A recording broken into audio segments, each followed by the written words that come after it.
Estados Unidos y otros países occidentales están reavivando las minas abandonadas de uranio, están reiniciando las operaciones para sacarle provecho al aumento interanual del 112% en los precios del uranio.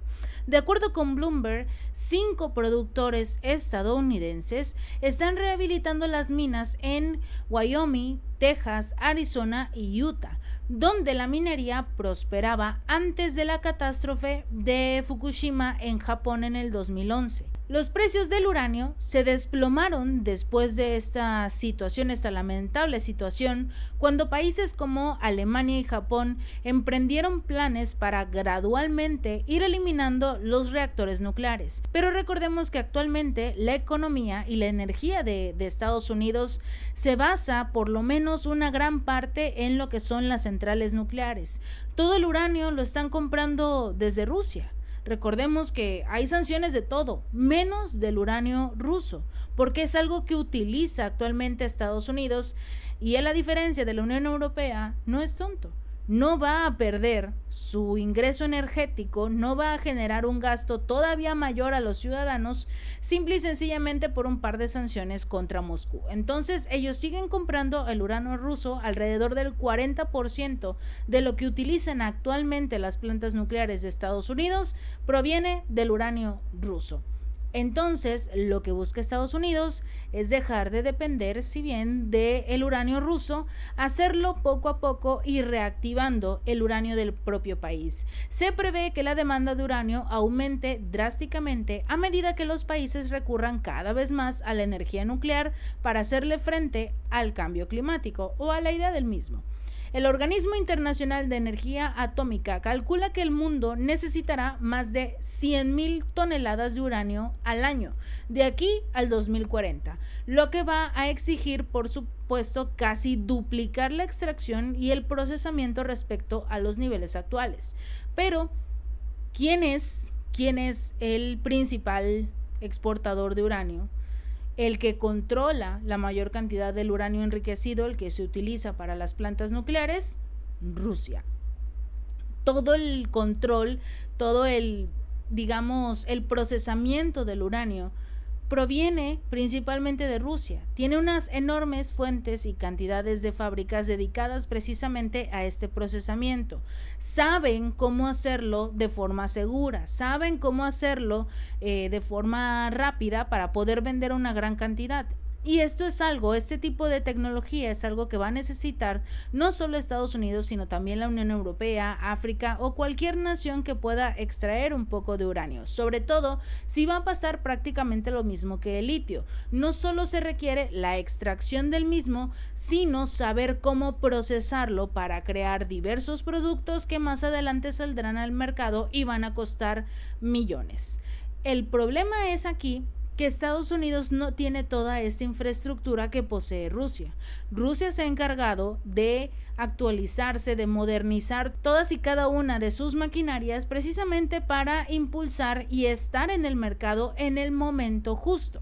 Estados Unidos, digamos que abandonó toda esta ideología. Después del tema del 2011, con lo que ocurrió, la catástrofe que ocurrió en Fukushima, digamos que prácticamente Estados Unidos se bajó del barco de lo que era la energía nuclear, los reactores nucleares, pero aún así continúan utilizándolo, pero lo compran, porque no quieren que una catástrofe de esa magnitud ocurra en la nación. Pero ahora, cuando se están obteniendo grandes beneficios económicos gracias al uranio, dice Estados Unidos, no me puedo quedar atrás y tengo que tomar todo lo que pueda aprender de Estados Unidos, y quién mejor que el propio Organismo Internacional de Energía Atómica para casualmente poder obtener ciertos, puntos interesantes de las fábricas que posee Rusia. Tomar un poco de las ideas o las tecnologías de las cuales posee Rusia en este ámbito y trasladarlas obviamente a Estados Unidos. Según los cálculos, en Kazajistán, Canadá y Australia es donde se concentran alrededor de 2/3 de la producción mundial, e incluso están intentando aumentarla. También esta agencia, a pesar de todo esto, ha advertido de una serie de fallos en la producción que van a ocasionar que en los próximos años se produzca menos uranio de lo previsto. En este momento están tratando de extraer lo más posible en cantidades de toneladas de uranio, precisamente para hacerle frente a la demanda que tienen y dejar de depender del uranio ruso. Al mismo tiempo, la apertura de nuevas minas marca una nueva etapa para la industria estadounidense del uranio, que hace 5 años estaba de hecho al borde de la extinción. La producción estadounidense de uranio alcanzó un mínimo histórico de 78 toneladas en el 2019, una caída desde su pico de 19.958 toneladas en 1980, ya que Estados Unidos comenzó a depender cada vez más de las importaciones de países como Canadá, Australia, Kazajistán y Rusia, por supuesto. Pero, de acuerdo con Bloomberg, para mantener el ritmo de la demanda, Estados Unidos necesitaría entre 8 y 10 nuevas minas de gran envergadura para que empiecen a producir en la próxima década la cantidad que necesita Estados Unidos para dejar de depender del petróleo, del gas, de todo lo que compra de diversas naciones, de lo que le compra a México, a países de Sudamérica, de lo que todavía le siguen comprando a Rusia a través de terceros países, y así empezar entre ellos a generar su propia energía. Pero necesitan entre 8 y 10 enormes minas de uranio para poder hacer esto. Va a ser muy difícil y es muy poco probable que Estados Unidos lo logre. Pero aún así, esta es la idea para hacerle frente a todo el tema de lo que son el cambio climático y el mudarse a energías menos contaminantes, la Agenda 2030. Pero según los expertos, una de las razones del aumento de los precios del uranio es el deseo. Es precisamente ese deseo de los países occidentales de reducir su dependencia de las importaciones de uranio de Rusia. En mayo del 2022, el periódico The Wall Street Journal calificó de infranqueable la dependencia de la economía estadounidense hacia el combustible ruso, sobre todo por el tema de los reactores nucleares.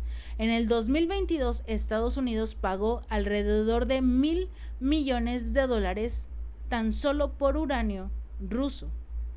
Y esto, a diferencia de otros países como la Unión Europea, no le importó a Estados Unidos. Ellos pagaron. Ellos siguen haciendo negocios con Rusia, a pesar de las sanciones, a pesar de todo lo que dicen en contra del presidente ruso Vladimir Putin. Ellos siguen haciendo negocios con Rusia. Ellos no van a perder. Ellos nunca van a perder, y los ciudadanos relativamente tampoco, o esa es la intención. Los precios energéticos aumentaron en este 2023, por supuesto, en todo el mundo. Lo vimos en el caso de la Unión Europea, en el propio Reino Unido. Los ciudadanos no tienen para pagar los recibos energéticos. La industria de Alemania está al borde del colapso, y todo por el problema de los combustibles. Prácticamente la Tercera Guerra Mundial no va a ser únicamente por el tema de Rusia contra Estados Unidos. Prácticamente sería una guerra energética, por conseguir recursos, por no conseguir recursos de Rusia. De hecho, estarían prohibiendo a China la compra de las reservas estratégicas de Estados Unidos de petróleo. Esto por una disposición incluida en un proyecto de ley para financiar al gobierno estadounidense. El Congreso quiere aprobar el proyecto de ley, que tiene fecha límite para el cierre parcial este viernes. Esta medida llega tras la venta en el 2022 de casi 1 millón de barriles de petróleo liberados de la reserva estratégica Unipec América, que es la filial de la empresa china Sinopec con sede en Texas. Ahora lo que intenta la Casa Blanca es el compromiso del Departamento de Energía de ya no venderle petróleo de la reserva estratégica en subasta al mejor postor, e independientemente de que este sea una empresa extranjera, lo que importa es que no sea China. Lo que ya no quieren es venderle petróleo a China. Si China quiere petróleo, que se lo compre a Rusia. El problema es que en este momento, por lo menos en el tema de los combustibles, Rusia ha cerrado su mercado. ¿Por qué? Precisamente porque tomaron la decisión de que los ciudadanos no paguen más por el combustible en un momento en el que hay un aumento en los precios a nivel internacional, sobre todo después de que la OPEP extendió los recortes de la producción de petróleo de unos 2 millones de barriles por día. Se va a prolongar este recorte hasta finales de junio. Prácticamente el precio de los combustibles va a empezar a aumentar poco a poco. De hecho, este domingo se acordó precisamente la prórroga de los recortes voluntarios de la producción de petróleo hasta el segundo trimestre del 2024. Un total de 2 millones de barriles por día es lo que acordaron que se va a extender hasta junio. Esto sin contar con el 1 millón de barriles diario que tiene Arabia Saudita, además de lo que todos proporcionan en los 2 millones de barriles diarios. Arabia Saudita también amplió su recorte voluntario de 1 millón de barriles. Irak, 220,000 barriles por día extra. Emiratos Árabes Unidos, 163,000 barriles por día, y Kuwait, 135,000 barriles por día. Rusia reducirá la producción de las exportaciones de petróleo en 471 barriles por día en este segundo trimestre del 2024. ¿Por qué Estados Unidos quiere más uranio? Porque en este momento el control del petróleo y el gas lo tiene Rusia y sus aliados. Rusia no controla la OPEP. Lo hace junto con Arabia Saudita y Emiratos Árabes Unidos e Irán, que son los países que más exportan petróleo. Pero finalmente es un conjunto de países. Si todos están de acuerdo en continuar con la reducción, es porque les conviene económicamente. ¿Quiénes están pagando más por petróleo? La Unión Europea, Estados Unidos y cualquier país. Pero eso sí, los aliados tienen descuentos. En el caso de China, tiene algunos descuentos por parte de Rusia. La India también. Ellos son los que se benefician. ¿Por qué quiere Estados Unidos incrementar sus minas de uranio, revivir las minas de uranio? Porque sabe que el control del petróleo hoy en día lo tiene Rusia. Y a pesar de todos los intentos de las sanciones de acabar con la economía rusa, siguen controlando el mercado petrolero. Y este nuevo golpe que le acaba de dar la OPEP de continuar con el recorte de barriles es para demostrarle a Estados Unidos que su economía está por caerse, que su economía está en el piso y es muy difícil que puedan levantarse. Si este video te gustó, no olvides darle like y compartir y suscribirte. Nos vemos la próxima.